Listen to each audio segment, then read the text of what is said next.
Bismillahirrahmanirrahim. Assalamualaikum warahmatullahi wabarakatuh. Sahabat Latazan yang dimuliakan Allah, pada kali ini saya akan membagikan sebuah kisah tentang Musa bin Nusair, sang penakluk Maghrib dan Andalusia. Kisah kali ini tentang seorang yang bernama Al-Imam Al-Kabir, Musa bin Nusair, sang penakluk Andalusia. Pernahkah Anda mendengar tentangnya? Jika belum, marilah kita simak biografi singkatnya berikut ini.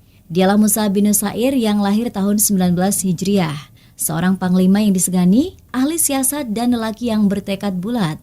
Beliaulah yang memimpin armada laut kaum muslimin di zaman Muawiyah tahun 27 Hijriah untuk menaklukkan Cyprus, dan setelah berhasil menguasainya, beliau membangun berbagai benteng pertahanan di dalamnya. Al-Baghawi menceritakan bahwa Musa menjabat sebagai wali atau gubernur wilayah Afrika pada tahun 79 Hijriah dan berhasil menaklukkan kota-kota dan daerah yang sangat banyak di sana. Beliau jugalah yang berhasil menaklukkan negeri Andalusia, sebuah negeri di wilayah Spanyol yang memiliki banyak kota, desa, dan perkebunan. Seiring dengan masuknya Andalusia ke pangkuan Islam, beliau menawan sejumlah besar musuh dan mendapat ghanimah yang tak terhitung banyaknya, dari emas dan permata yang tak ternilai. Adapun alat-alat, perkakas, dan hewan ternak sungguh di luar logika. Demikian pula dengan anak-anak dan wanita cantik yang jatuh sebagai tawanan. Demikian banyak jumlahnya. Belum pernah sejarah mencatat kaum muslimin mendapat tawanan yang demikian banyaknya. Selain penakluk, Musa juga seorang dai ulung. Berkat jasanya lah penduduk Maghrib, Afrika Utara, masuk Islam. Beliau juga mengajari mereka tentang Al-Quran. Konon tiap kali pasukannya bergerak, mereka membawa ghanimah di atas punggung sapi. Saking banyaknya dan tidak mampu lagi diangkat oleh kendaraan.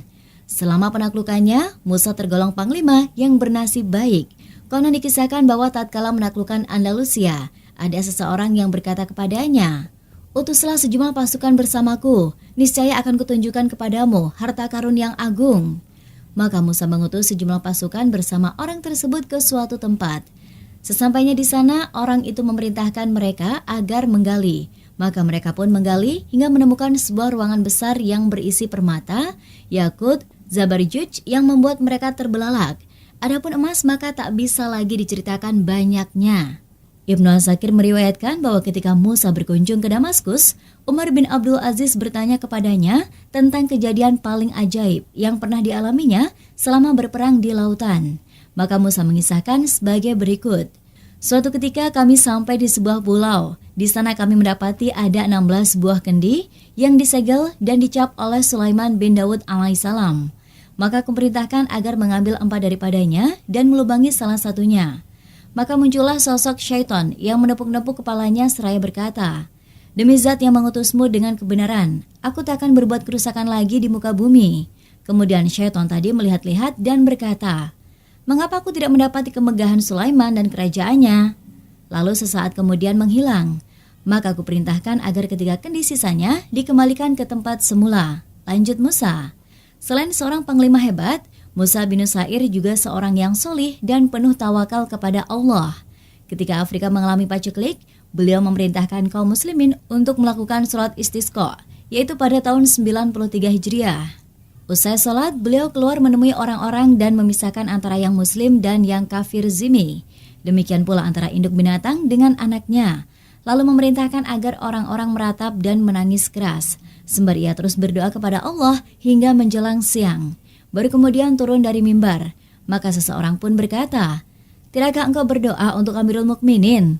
Maka jawab Musa, "Di tempat seperti ini yang layak disebut hanyalah Allah Azza wa Jalla." Maka Allah pun menurunkan hujan usai Musa mengucapkan kata-kata tersebut. Di akhir pemerintahan Al-Walid bin Abdul Malik, Musa berkunjung ke Damaskus, ibu kota Daulah Bani Umayyah. Ia masuk ke sana pada hari Jumat, tatkala Walid sedang berkhutbah di atas mimbar. Saat itu Musa mengenakan pakaian yang indah dan tampil dengan sosok yang indah pula. Tatkala ia masuk masjid, masuk pula bersamanya 30 anak, putra para raja yang berhasil ditawanya, beserta sejumlah orang Spanyol. Musa memakaikan mahkota di atas kepala mereka yang diiringi dengan sejumlah dayang, khadam, dan persiapan yang megah. Ketika Walid menyaksikan hal tersebut di tengah-tengah khutbahnya, ia pun diam tercengang, yaitu saat melihat pakaian sutra dan perhiasan permata yang dikenakan para putra raja tersebut. Lalu datanglah Musa bin Nusair seraya mengucap salam kepada Walid, sedang ia tetap di atas mimbarnya. Lalu Musa memerintahkan mereka agar berdiri di kanan kiri mimbar. Maka Walid pun menghaturkan puji syukur kepada Allah atas karunia dan pertolongannya, hingga memberinya kekuasaannya yang sedemikian luas. Ia berdoa dengan panjang, diselingi puji syukur hingga waktu Jumat pun berlalu. Maka ia turun dari mimbar dan sholat bersama kaum muslimin. Usai sholat, ia memanggil Musa bin Nusair dan memberinya penghargaan besar dan harta yang melimpah. Demikian pula Musa, ia datang dengan membawa harta yang melimpah pula, yang diantaranya ialah meja makan Nabi Sulaiman bin Dawud alaihissalam. Karena di atas meja itulah Nabi Sulaiman makan. Ia terbuat dari campuran emas dan perak yang bertatahkan 3 lapis mutiara dan permata. Sesuatu yang tak pernah dilihat sebelumnya. Musa mendapatkan meja tersebut di kota Toledo, sebuah kota tua di Andalusia, Spanyol. Konon dikisahkan bahwa Musa pernah mengutus anaknya yang bernama Marwan dengan sejumlah pasukan hingga mereka berhasil menawan 100.000 orang. Lalu mengutus keponakannya dengan sejumlah pasukan lain dan berhasil menawan 100.000 orang lagi dari suku Barbar. Maka ketika ia menulis surat laporannya kepada Khalifah Walid dan menyebutkan di sana bahwa 1/5 dari ghanimahnya ialah 40.000 orang tawanan, orang-orang berkomentar, "Bodoh sekali dia. Bagaimana mungkin 1/5-nya adalah 40.000 orang?" Lalu omongan itu pun sampai kepada Musa, maka ia mengirimkan 40.000 orang tawanan yang merupakan 1/5 dari seluruh tawanannya. Sungguh belum pernah terdengar dalam sejarah Islam jumlah tawanan sebesar yang didapat Musa bin Nusair. Selama penaklukan Andalusia, Musa banyak menyaksikan keajaiban.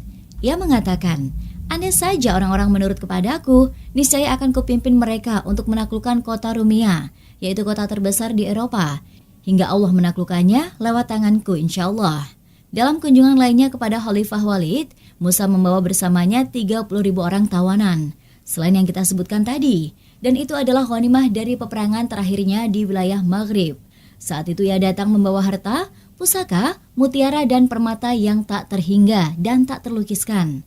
Semenjak itu Musa tetap tinggal di Damaskus hingga Walid wafat dan digantikan oleh Sulaiman bin Abdul Malik. Akan tetapi Sulaiman justru mengkritik Musa dan memenjarakannya di istana sembari menuntut sejumlah besar harta darinya. Musa tetap berada dalam tahanan Sulaiman hingga Sulaiman berangkat haji dengan orang-orang di tahun 98 Hijriah dan membawa Musa bersamanya. Maka Musa akhirnya wafat di Madinah atau di Wadil Qura dalam usia mendekati 80 tahun. Ada pula yang mengatakan bahwa ia wafat di tahun berikutnya. Wallahu alam. Semoga Allah merahmati dan memaafkannya dengan kasih sayangnya. Amin. Demikianlah sekelumit tentang biografi Musa bin Nusair. Semoga kisah kali ini dapat bermanfaat bagi kita semua. Amin. Allahumma amin. Sekian, wassalamualaikum warahmatullahi wabarakatuh.